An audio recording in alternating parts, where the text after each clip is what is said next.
want to get to Pat Dooley, and Pat Dooley's appearance is brought to you today by Honey Bee Coffee. Amanda, why is Honey Bee Coffee so good? You make it simple. It's just good coffee. I mean, it really is. It's, 5%, top 5% of the beans in the world, but veteran owned. But at the end of the day, it's just good coffee. All righty, a bunch of birthday wishes on board for Amanda, so keep those flowing as we bring in Pat Dooley with WRUF. And man, Pat, he knows as much about Florida football as any man could. Pat, how are you, sir? Good. I don't want you to think that I'm wearing my a Florida shirt or a Tennessee shirt here, this orange. This is Boise State. So, okay. Yeah. When they beat FSU a few years ago, I bought a T-shirt. So you're not like Kentucky, some people in the Kentucky basketball media that wear blue to games. You're not like. I'm not like at SEC Media Days when there's guys with Arkansas hats on asking questions of the coaches. How does it feel to be great? How does it feel to be great? You're my favorite. All right, Pat, let me just tell everybody what all you're up to nowadays. Fantastic career with the Gainesville Sun for years. I would talk to you, and now you're with WRUF. How do people follow your work, first of all, before we start to break down Tennessee, Florida? Yeah, I mean, about a year and a half ago, I decided they offered a huge buyout, and I wanted to get out of the business, as many of us have. I mean, it's just it's a mess, and it's a bigger mess every day. And I was at that age where I could do it, so I did. But then a lot of opportunities came up. So I write for Gators Wire 3 times a week. I write for WRUF. I have a radio show 5 days a week. I do a podcast twice a week. I get Spurrier every Monday for 25 minutes. How about that? How good is that? Holy cow. And then, and I'm also writing for the Alumni Magazine, and I'm doing freelance stuff. I wrote for the Wall Street. So I'm staying really busy, but I'm doing stuff I like to do, and it's a lot more fun. And meanwhile, the Gainesville Sun, they've gone through 3 sports editors and 4 beat writers because nobody wants to work there. That sounds familiar, Pat. Every paper in America is like that, yeah. Yeah. Just with me, it was 2010, and let's just find my way. So, Pat, you are close to Steve Spurrier, but you're close to the Florida football program. And I was listening to another station coming in, not that people shouldn't listen to Off the Hook Sports, and also go to our website, offthehooksports.com, for Tennessee coverage. Hit that like and subscribe button, please share. But you know both of these programs well, and especially Florida. And the debate coming in was that this is Tennessee's chance. Two actual topics I wanted to throw your way. But number one, this is Tennessee's chance because Billy Napier will eventually, maybe not this year, maybe not next year, build Florida into an elite program. Are you buying that notion? I think the possibility is, well, let's first of all, it's a double-edged question there because this is Tennessee's best chance in a while. But don't forget that 2016 was the same thing, where it felt like they may have the better team, and then Quincy Wilson said, "A duck don't pull a truck," and then they're killing Tennessee at halftime, and fans are storming the exits to get out of. And they come back and win that game in dramatic fashion. I mean, they actually blew them out in the second half. So it feels kind of like that year. Do I think Billy can build this back to an elite program? I do believe he can. Whether he will or not remains to be seen. The recruiting, I know what's going on behind the scenes in recruiting, and it is a different level from what we've seen ever here, and certainly hugely different level from what Dan Mullen was doing, who didn't really like to recruit. So, no, I think he understands you got to have players, and that was the big message that I think Florida received, courtesy of Kirby Smart, when he said it after they beat Georgia beat them last year. He said, "You got to have players. You can't win with just coaching." And he basically was telling Dan Mullen, "You're a good coach, but you got to have players," and he didn't have players. So. But I mean, they're off to a great start with this recruiting class, and if they can continue to build and stack classes. You can do it through the portal, but you've got to be able to stack classes to supplement that. No, agree with that. And the other notion that was thrown out there is which is the better program. Now you mentioned recruiting, and that's always going to be something that Florida is going to be able to do easily compared to other programs. But I also think covering recruiting as long as I have, the days of, hey, you got to get on a jet back in the 80s or 90s and hope that one of the boosters has one available is pretty much over. Whether it's Clemson, Tennessee, whoever, you can get a jet and go see somebody at any point. And with social media, everybody's so much more connected. Does Florida have a significant recruiting advantage just because they have more prospects in their backyard? And then Tennessee has Nashville that's growing incredibly quickly. So I don't know that that's a big advantage like it was back when we started doing this stuff. I still think it's an advantage to be in the state of Florida. There's more good players down here, and more of them grow up watching Florida than Tennessee. Let's face it.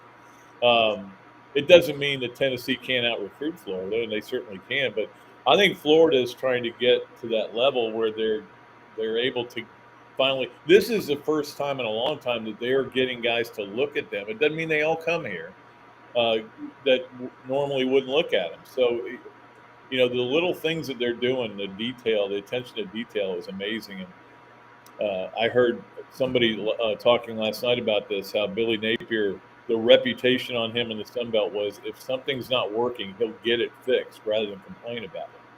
And I think that's refreshing as well. I make this joke with Gator fans. I go, the reason they're excited is because they finally have a normal coach. And they haven't had one for a long time. I mean, certainly, Mullen wearing Darth Vader suits at press conferences. You had McElwain with the affair with the shark. Then you had Zook, who was the craziest man alive. I love Will Muskamp like a brother, but man has temper issues. And then Urban, screws weren't all tightened up in there. Still aren't. So it's been a bunch of weirdo coaches, and I think this guy is very level, very even keel, and the players seem to respond to it. Yeah. So I know one of the things you touched on was the what is it called? Now I've blanked on my question. Penalties. There we go. Penalties. Yes, and how Napier is improving in that area. How important do you think that is to the game, especially one like this one? Well, yeah, because last year Florida, their net penalty was minus 311. So in other words, they had three football fields more penalties than the opponent all for the season. It was embarrassing. So far this year, they're doing better. The trouble is they've had 3 penalties on kickoff returns, which you should never get a penalty on a kickoff return because you probably shouldn't return in the first place. But other than that, I think they're 1 for every 26 plays, something like that. His goal is 1 in every 30 plays, offensively and defensively. I looked at Utah last year was like 1 in 27 with the great season they had last year. Florida last year was like 1 in 17. So anyway, that's some statistical detail to tell you what we all know. Penalties can kill you. It can ruin. It's just not a good situation to have when you get a lot of penalties going on. And they had that problem. They've had that problem for a while. So I think he has gotten them more disciplined. They don't seem to commit as many silly penalties. Not very many penalties that are, after the play type penalties. We're not seeing those. So hopefully he does bring that discipline to Florida, and he does it without yelling, which is kind of weird.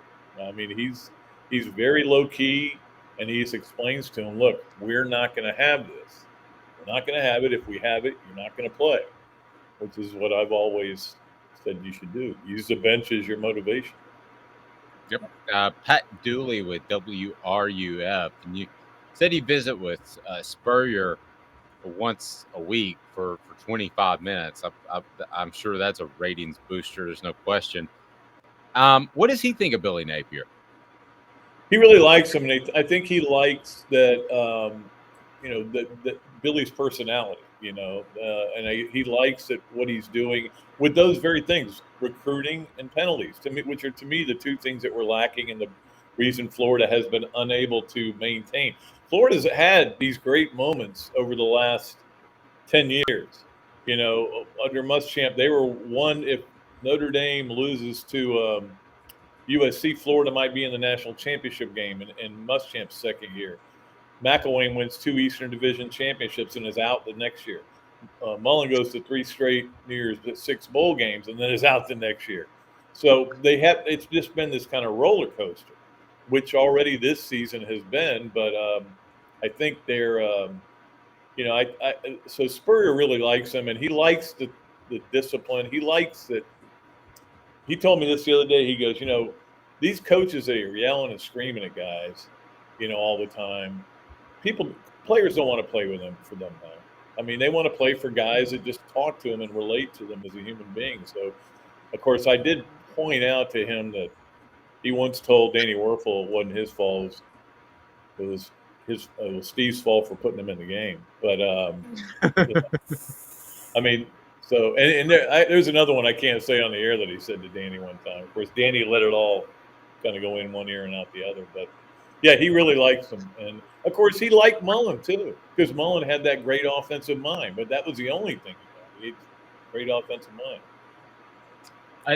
Did Steve get that hip fixed? I saw him in media days a few years ago, and I had hip replacement surgery, too. So, he looked pretty rough there. Is he doing all right now? Well, it's a weird dynamic in that he's still limping pretty bad, but he says it doesn't hurt. It's just the way he has to walk because of the hip. But he claims it doesn't hurt, but it looks like it hurts. It hurts me to watch him walk like that. But he's playing golf. I played with him the other day, actually beat him. So that doesn't happen very often. But he is getting up there in age. I mean, at some point he's going to be in his hundreds, and I'm going to go, I beat Spurrier. Yeah. Well, and I love the fact that when I saw him when he was limping, he was bragging about the AAFL championship. I mean, the guy's so competitive. It just oozes from him. The Apollos, man, he's got that game ball up in this restaurant here. He has this unbelievable restaurant they built at Spurrier's that is it's the best restaurant in Gainesville and probably the best restaurant in the state. They spared no expense, and it is packed every night. And it's where all the teams come. It's where all the recruiting gets done. But it's like a museum to Steve Spurrier, and which is pretty cool. He invited me over for beers after we played golf the other day, and it's like another museum. His whole house is like another museum. Just tells you all the accolades he's received over the years. Somebody told me that at his restaurant there were coasters that said you can't spell citrus without the U and T, which is his old saying. Is that really true? Are there really coasters on the bar? Well, yeah, there are coasters that but there's several different. I mean, it's not like those are the only ones, but that's definitely one of them. It's like all his funny sayings, Free Shoes University, and can't spell citrus without UT.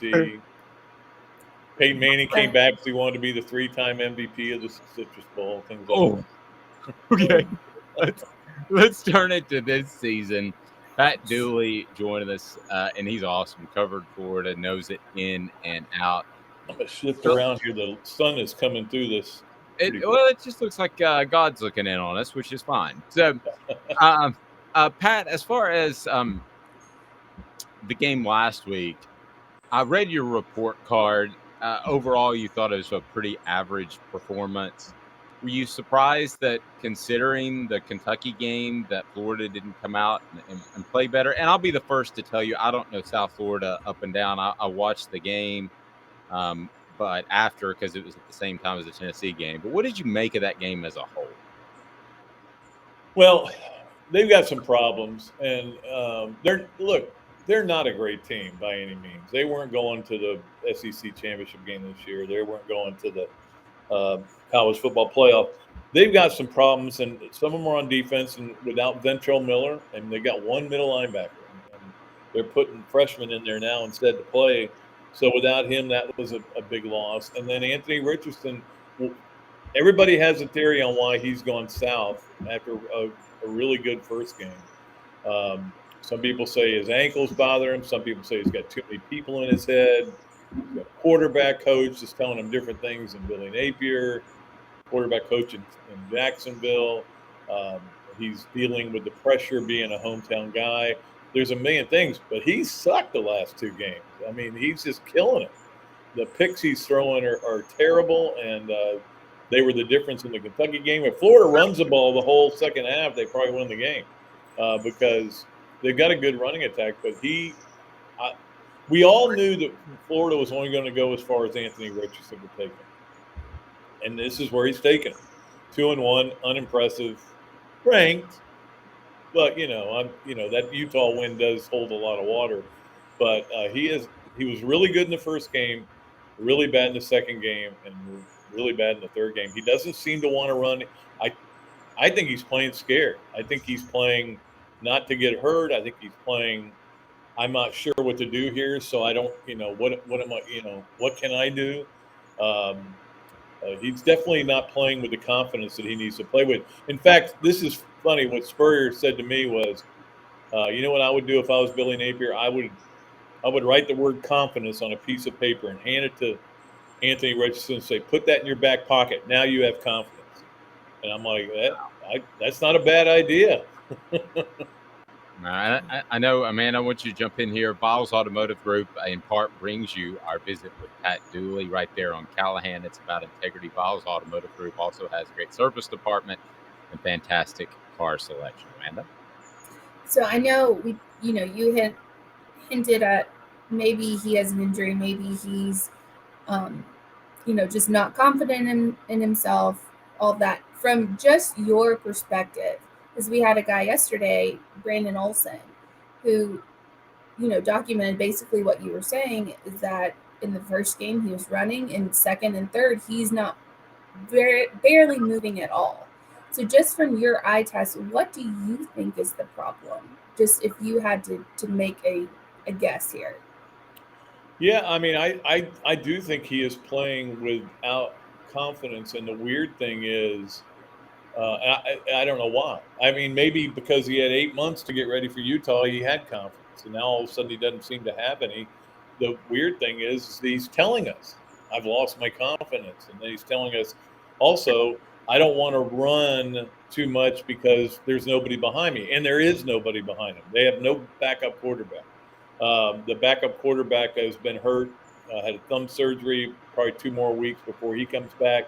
So the backup quarterback is John Kitna's son, who, if he walked in here right now, nobody would know who he was. I mean, he's never played, and he's in a battle with a walk-on. That should tell you where they are at quarterback. And this is part of the roster, another part of the roster, a lot of them, where Florida's going to have to get better. They're going to have to get better players and more of them. I think what Tennessee has done through the transfer portal and through recruiting, they have built a better roster than Florida. And but to be honest with you, I would take Utah and Kentucky's rosters over Florida. So just to be in the Kentucky game and have a chance to win it, they kind of blew it there, and to beat Utah says a lot about Napier. But the roster is just so fragile right now that it's kind of hard to get too excited about this team. But hopefully they continue to build on it and build those recruiting classes. This is something that might rub some Tennessee fans the wrong way, but I said all along, even back in the 90s, that you may have a Peyton Manning, but 1 to 85, Florida had the better roster. They had more talent for a lot of those years. Just going back over your career, how many times have you gone into a Tennessee-Florida game and thought Tennessee has more talent? Because you just said that, and that really hasn't been the case as many times as Tennessee fans might want to think. Yeah, I do think in 16 when they won, they had more. I think in the year that they lost on the Callaway play, they were probably more talented than Florida. Butch Jones kind of mismanaged the end of that game. I know everybody's grateful he's not around anymore. Think about it. Well, Pat, the person that did his $8 haircuts. Oh my gosh! They're out of business. But other than that, everybody's glad he's gone. You think about this too. In 2016, they win that game, and that's the breakthrough moment for Butch Jones, right? The next week they win on the Hail Mary at Georgia. Butch Jones is riding on top of the world. He goes 8-12 the rest of what and gets fired. So because he goes 4-4 and then 4-6 and gets fired. So that says a lot about the fickle world of college football. But yeah, he was on top of the world then. The 98 team was probably more talented. I mean, Florida should have won that game. They fumbled like 5 times, and the game went to overtime. But those things happen. I mean, it kind of like every game, as I like to say, comes down to a handful of plays and a handful of seasons. And I think in the case of Florida Tennessee, it's almost always just a few plays that separate them. Whether it was a heave to cleave, whether it was Jabbar Gaffney not catching the ball in the end zone, and the Vanderbilt official giving it to Florida. Alma Matthews. Yeah. So, but there were times when Florida had dominant teams in the 90s. I mean, the 2001 game, give Tennessee all the credit in the world. Florida was a better team, and they were playing at home. But Tennessee, Travis Stevens went nuts. So. I think in the 90s, the talent level was very comparable. I think when Meyer was there, Florida kind of jumped ahead, and then with these other coaches that have been around, it's kind of been it's dependent on who the coach was at Tennessee as much as anything. It was Derek Dooley, not so good. Butch Jones would kind of go up and down. But I would say, look, there's a reason why Florida's won 16 out of 7. They've had better players most of the time. But there have been a few times when I thought Tennessee would win, and this is definitely one of them. Yeah, and I thought the 98 was kind of a coin flip, and really we could break down the rosters and argue that Florida had more talent than 98, but Tennessee did get those fortunate turnovers. And Ventrell Miller, what are you hearing about him? He's the guy at Mike, middle linebacker, that is going to be putting Florida's defense in, hopefully for them, the right position. And he's been banged up. Do you think he plays against Tennessee, and how important is he? Well, he's huge. He's the leader of the defense, and he's the only one who seems to know how to play middle linebacker for some reason. But and again, they're backing him up with freshmen, so that's part of the problem with the roster. You shouldn't have that much of a drop off.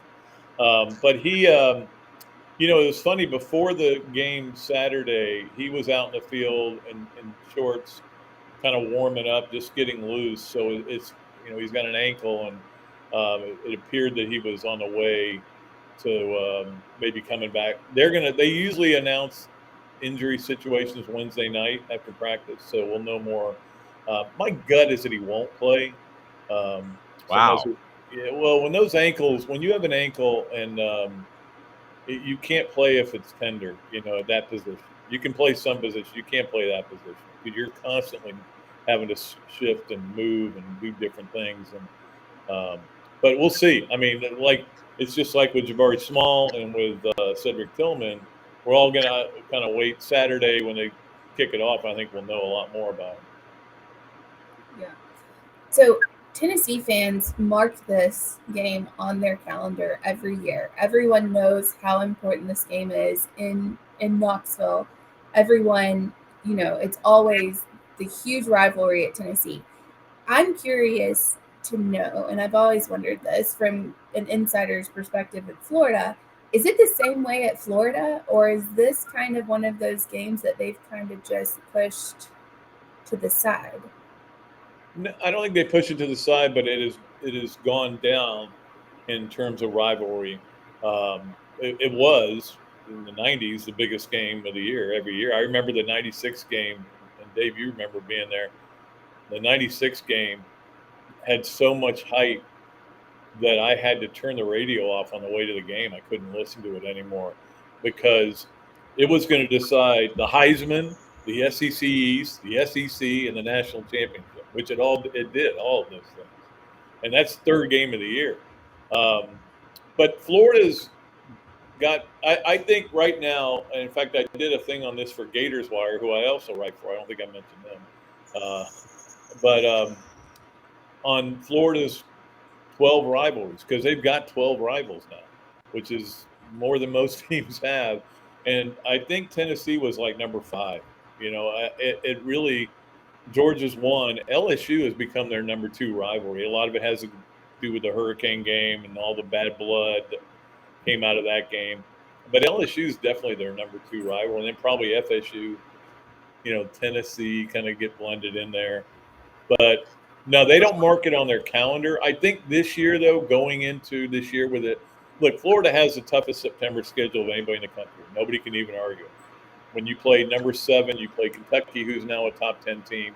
You play Tennessee, who probably should be in the top 10 and will be if they win this game. So there's your 3 of your 4 games. And the 4th is against an in-state rival who wants to beat you more than anything in the world, which is why sometimes I wonder why Florida plays those teams. You're better off playing, you know, East Michigan State. So, and they do have Eastern Washington coming up. Yeah, so it only becomes a rivalry if Tennessee wins this game. Then it goes kind of back to being a rivalry. Right now, it feels like a rivalry because Florida fans are not optimistic they're going to win. If they can somehow win, you know, they consider, hey, yeah, we won a rivalry game. But it's down the list. I will say that. I have to be real honest with you. I remember the 96 game. I remember the CBS trucks pulling in. They used to pull in on Monday to do all the pregame stuff, and it was such a cool feeling. But I was a student. So as far as the actual play-by-play that might stand out in my mind, Pat, I'll be honest with you, I was incredibly intoxicated. Yeah. Well, I was after the game, but once we got back to the lovely Hilton there in Knoxville, which I used to love to stay at. Urban Meyer kicked us out after the 2006 season. He didn't know the media stayed with the team, so he got us booted after that year. Not right. I didn't. I'm always resented him for that. I didn't get booted, but I have accidentally stayed in the team hotel before. Yes. And there was actually one time where I walked in, I realized it was in the team hotel, and I canceled it and I went somewhere else just because, especially during tough times, they didn't want to be around me, and I frankly didn't want to be around them. Yeah, the funny thing is we had such great relationships with a lot of people in their party, you know, the traveling party, including Jeremy Foley, who was still a very good friend of mine, and all the other people. And so we would be in the bar with them and having a great time. But the sound travels up at that airport Hilton, up because there's like a atrium. And some of the coaches were complaining they couldn't sleep, so I think that was one of that. Okay, I'm taking up way too much of your time, Pat, but and I'm going to go off into left field because I love talking to you. So you talk about the relationship between coaches and players and the way it used to be, and you have a couple of years on me, so I'm assuming you were a part of the Skyriders tour. Were you on that? I will say this: I participated in 1 year of the Skyriders, but it was only the gameful part of it, and I was the guy. I was a student at Florida, and I was in charge of getting them drunk, which is the only reason they went on the Skyriders tour in the first place. So I had a bar. I had to set up this bar at the Holiday Inn, and I ended up sleeping there that night because I couldn't drive home either. But yeah, that was my only. I've got stories about it that have been told to me, but I never really went on it. I didn't. I was still just in school, so I'm not as old as you think. Well, you thought I was at the game in '96, so we look.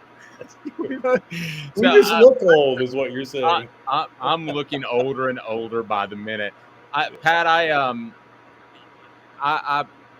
I can't see a scenario where Tennessee loses this game other than they have poor gap integrity, and Anthony Richardson beats them with his legs. And I think that is a possibility. And then obviously turnovers that you could say about any game, penalties, stupid plays, but you could say that about any game. But what scenario do you see in which Florida can actually win this game on the road and they're 10.5-point favorite? Or underdog. I think that I think they're going to have to pound the ball. I mean, they have a good running game, and their offensive line's really good. Florida's. That's the one strength they have. All three tailbacks are really good. I love Montrell Johnson, the transfer, Trevor Etienne. Travis's brother has been incredible so far.